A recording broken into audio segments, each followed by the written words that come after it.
Hello and welcome to another episode of Carnegie Defense Insights. I'm Dinakar Peri, your host for this episode again. So let's quickly get to the top issues we look at in this episode. So you have four issues on the screen. One, the first one, the Defense Minister's visit to Australia. This is the first visit by Indian Defense Minister to Australia in 12 years. And the relationship has transformed in many ways. So there is a lot that's happening between the two countries. So we'll get into that. Second is there was a submarine rescue exercise hosted by the Singapore Navy in South China Sea. Indian Navy was part of that. So we'll also again get into. And submarine rescue is a very, very tough capability. It's a tough thing to do. And it's a niche capability only with few countries. So that's why it's important. Third, the Indian Air Force on October 8th celebrated its 93rd Raising Day. And addressing the media just on the occasion of the Air Force Day, Air Force Chief made some remarks regarding some interesting new revelations with respect to Sindoor that happened in May. So and the fourth one, Airbus helicopter and aircraft aerospace major Airbus has announced that it's going to set up a final assembly line for one of its utility helicopters in India in partnership with Tata Advanced Systems Limited. So, and that's interesting in many ways. One is the facility itself, the line, but because that will be the first private helicopter manufacturing facility in the country.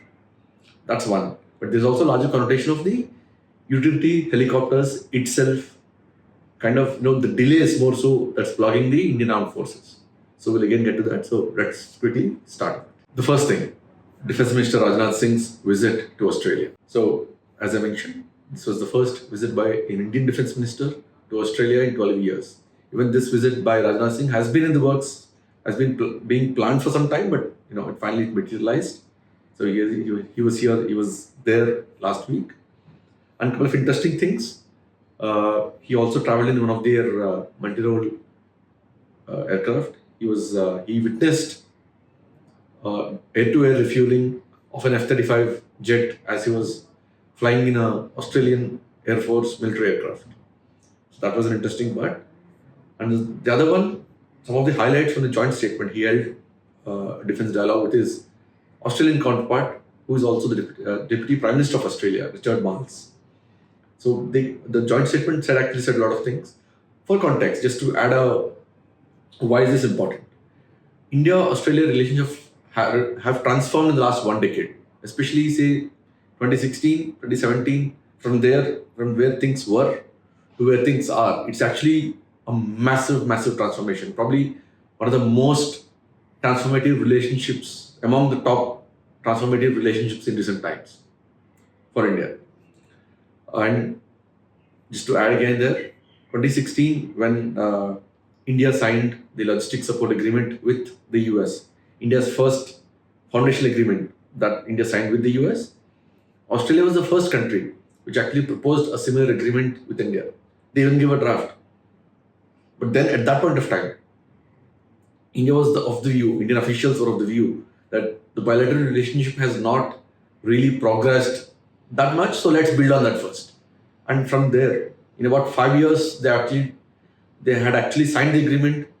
Australia brought in one of the largest contingents for its bilateral exercise with India, and so many more have been signed. Navy to Navy cooperation, anti-submarine warfare, maritime domain awareness, larger, even undersea awareness, anti-submarine warfare has become a pivotal area of cooperation, not just Australia, Japan, and also the US. So that's where we are. And let's quickly go through some of the top things that were flagged or the key highlights from the visit. So the two sides signing of the implementation agreement on the mutual submarine rescue and cooperation, support and cooperation. That's an important one because both countries, as I mentioned, are doing a lot of anti-submarine warfare exercise. And both countries are someone who actually have the capability in the region. There are not many in the region who have that capability in the first place. There are very few, it's limited. It's a very niche capability and India is one of them. So also both countries had signed a air-to-air replenishing refueling agreement.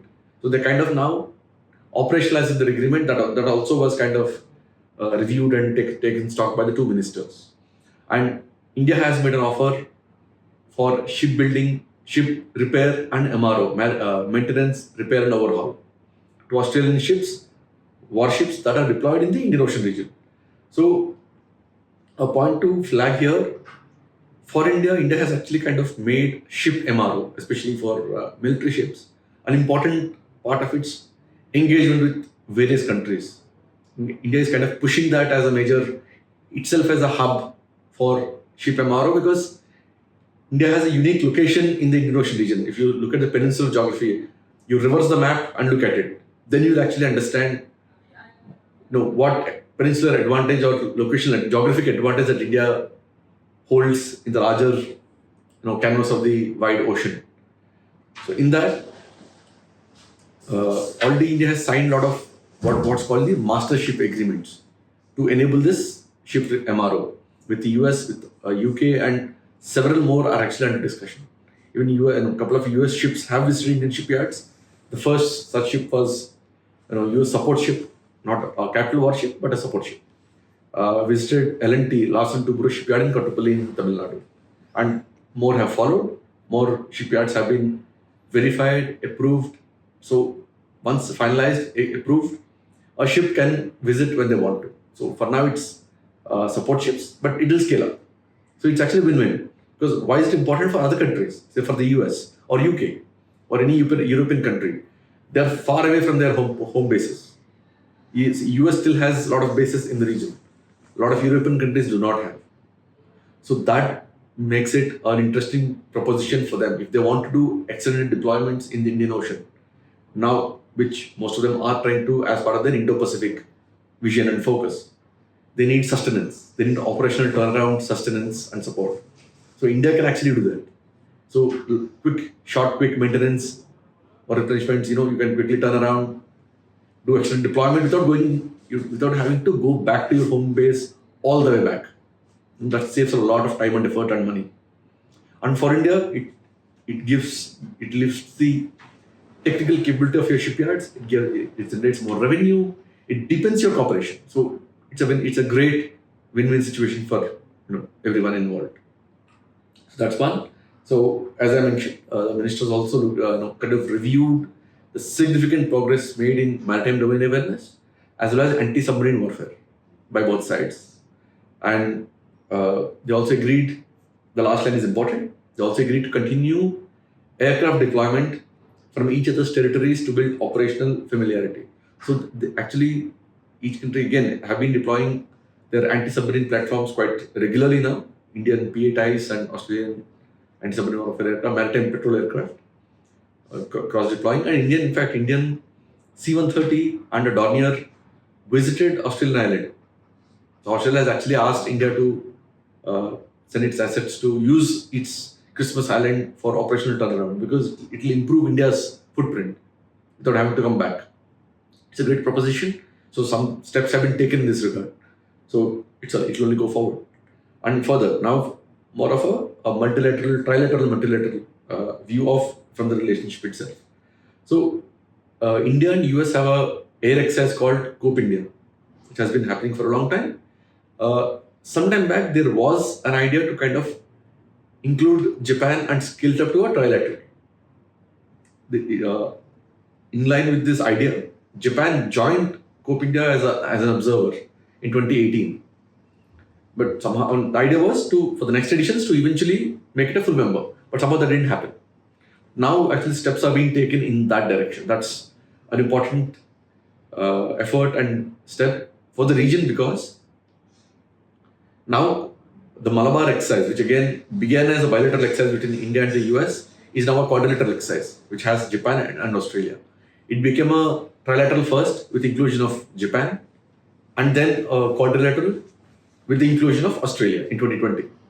So COPE India is also kind of heading in that direction. So there will also be apart from the naval exercise involving the 4 countries, there will also be a air exercise involving all the 4 quadrilateral countries or the countries in the quad grouping. So a major step. And as I mentioned, so we'll stop that issue there. We'll go to the next second issue on the agenda, the submarine rescue exercise in South China Sea. So submarine rescue, I'll show a short video here while we talk about it. You can look at this is one of the deep DSRVs, as it's called, deep submersible rescue vessels, going into the ocean, meeting with the platform to be rescued. Indian Navy has built this capability over the last few years, has acquired 2 DSRVs, deployed one on each coast, east coast and the west coast, because India has a very, very long coastline. But for some time, the issue was India did not have a dedicated, or Indian Navy did not have dedicated motherships to anchor these DSRVs. So now that capability is now being filled. Previously, I had leased a vessel from the Oceanographic Department. Now Indian Navy commissioned its first dedicated support vessel, INS Nistar, just a couple of months back. And the second vessel will also be commissioned in a few months from now. 2 vessels displacing about 10,000 tons each, and will significantly augment the capability of the Indian Navy. Not just for India, but also for the Indian Ocean region. Because India has offered its capabilities to the littoral states in the Indian Ocean region far and wide. For example, Indian Navy has signed a submarine support agreement with South Africa, Singapore. And also, in fact, when there was a situation with Indonesia a few years back, Indian Navy had actually airlifted its DSRV in a C-17. But then it was already late, so the aircraft turned back and came back. But that's what we are looking at. And submarine is probably one of the most, or the toughest military platform to operate. They're down in the middle of nowhere in the oceans, operating on their own. It's literally a tube, pressurized tube, surviving without surfacing. So it's tough, and rescue capabilities are very, very, very you can't underscore its significance. So this actually demonstrates India's growing submarine rescue capability. For India, it's important because its submarines, while it awaits new inductions, new deals which are now in the pipeline, but will take some time. So its submarines are aging. So it's an important capability for Indian Navy as well, but also for the region as more and more countries acquire submarines. Even smaller countries now are acquiring submarine capabilities. So that's for the context. So here, very quickly, in under a minute. So Indian DSRV, for the first time, they did successful meeting with a distressed submarine outside the Indian Ocean region. This exercise was hosted by Singapore, had a wide participation of almost 40 countries, and 3 countries had their ships deployed, motherships deployed with their support vessels. Indian Navy was one of them. So they did successful meeting with South Korean Navy as well as Singapore Navy, and they rescued. It was a drill and successfully culminated. So this is something what I said already kind of mentioned. India has 2 DSRVs, one in Mumbai, one in Visakhapatnam. So we'll soon have a second vessel to complement them. So the DSRVs, the submersible vessels themselves, also have a robotic arm, which enables them to kind of intervene, open, because these are all highly precision oriented jobs. So you need that level of precision. The robotic arm kind of helps in that. So now to the third issue on today's agenda, the 93rd Air Force Day. So while Indian Air Force observes its Air Force Day on 8th of October, traditionally for all the days, Army Day, Air Force Day, Navy Day, the chiefs hold an annual press conference, which is quite a big thing where they take all questions from journalists, they address a wide-ranging issues, aspects, interact with the media, etc. So at one of the similar things for this year, and just before that, Indian Air Force released an interesting video here on the occasion of the Air Force Day, capturing a lot of its technological developments and several interesting insights and visuals concerning Sindoor. So while you watch the video, let me kind of introduce what I'm going to talk about. So this year at the annual press conference, the Air Force Chief made some interesting remarks concerning Sindoor. So where he actually, we know a lot of details, the number of, so Sindoor happened from May 6th to May 10th. in response to the terror attack in Pahalgam. So May 6th, Indian armed forces hit 9 terror camps across Pakistan, both in Pakistan occupied Kashmir and in Pakistan proper. 9 camps, 7 hit by the army, 2 which were quite deep inside Pakistan were hit by the Air Force using precision guided munitions, from fired by fighter jets. That's, May 6th was that. Then Pakistan responded militarily, targeting Indian military bases and civilian locations. So that kind of, then Indian armed forces also responded. They hit back at Pakistani air defenses first, then eventually airfields, command centers, radar sites, and so on. So in that, while that was happening, there was damage. Both Indian Air Force also suffered losses in the initial day on May 6th, which was acknowledged by officials. So in the later days, Pakistan also suffered. Over the course of the 4 days, Pakistan suffered a lot of damage. But the details were only trickling in. So we have some more clarity on that, as was detailed by the Air Force Chief at the press conference. So I'll quickly kind of put it on the screen for you. So in all, according to the Air Force Chief, Air Chief Marshal A.P. Singh, about 8 to 10 Pakistani fighter jets were shot both on the ground and in the air. These include some F-16s which are from the US, which were in the hangars on the ground. So when the hangars were hit, the F-16s were also hit, as the Air Force Chief said. And particularly here, so he actually gave a few numbers: radars at 4 locations, command and control centers at 2 locations, runways at 2 places, which actually we could see the visuals which came out after the Sindoor.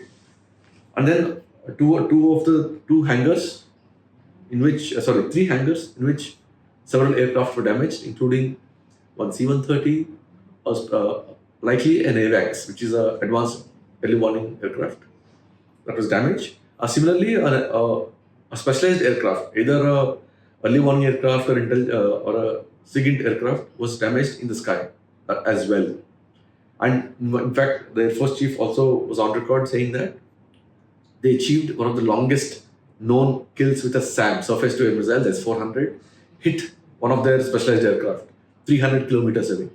So that has set a new record for a SAM kill. So essentially employing surface to air missiles in an offensive role. So that's something Sindoor has said. So now going forward, just a quick point on this.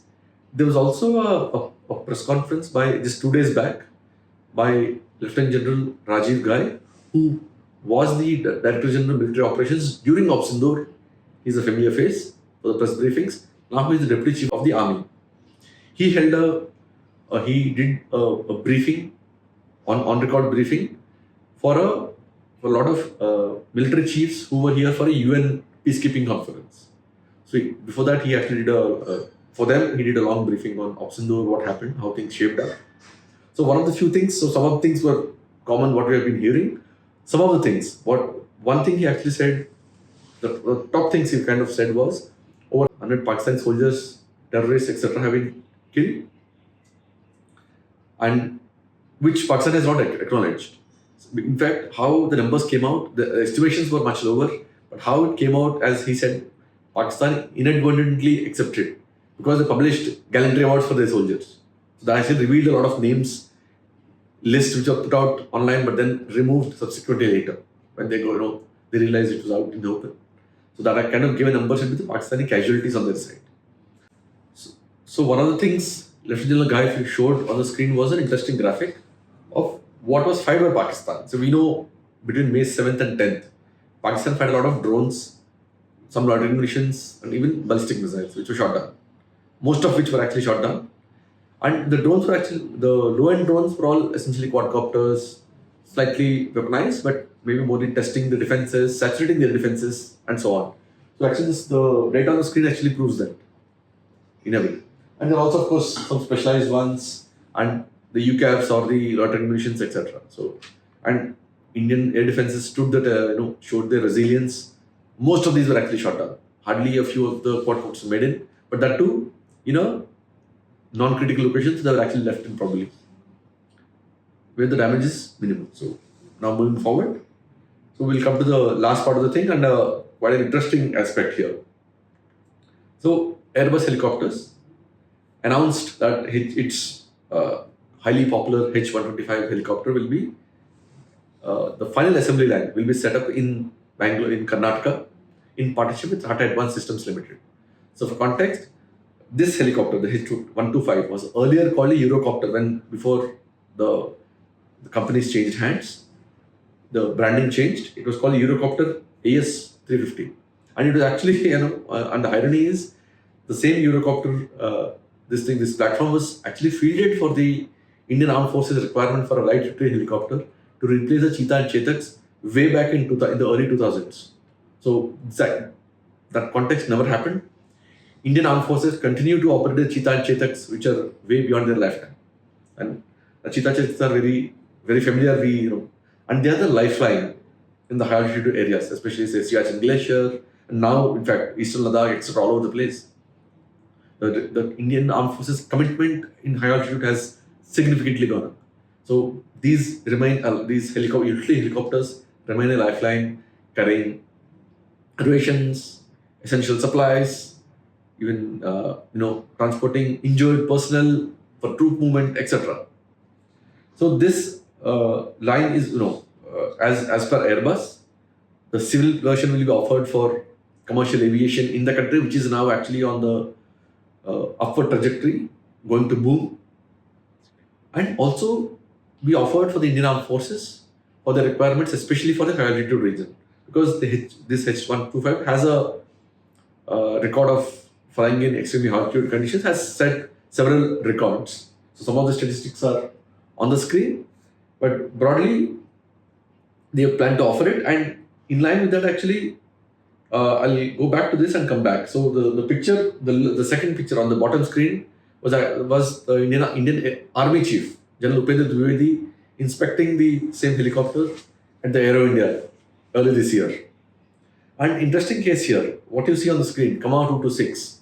So as I said, Indian Armed Forces have a huge requirement, almost somewhere around 400 utility helicopters. That is actually between the Army and Air Force. I'm not even counting the Indian Navy, because the marine variant is slightly different. So requirement to replace the Cheetah and Chetaks. So for many years, before the Eurocopter was in the race, that happened for a decade, then that lapsed. Then, early in the last decade, in the previous decade, India in 2015, in the middle of the decade, 2015, after a lot of ideation, India and Russia signed a intergovernmental agreement to license manufacture the Russian Kama 226T. It's a utility helicopter on the top of the screen, as you see it. To license manufacture it in India by HAL, Hindustan Aeronautics Limited.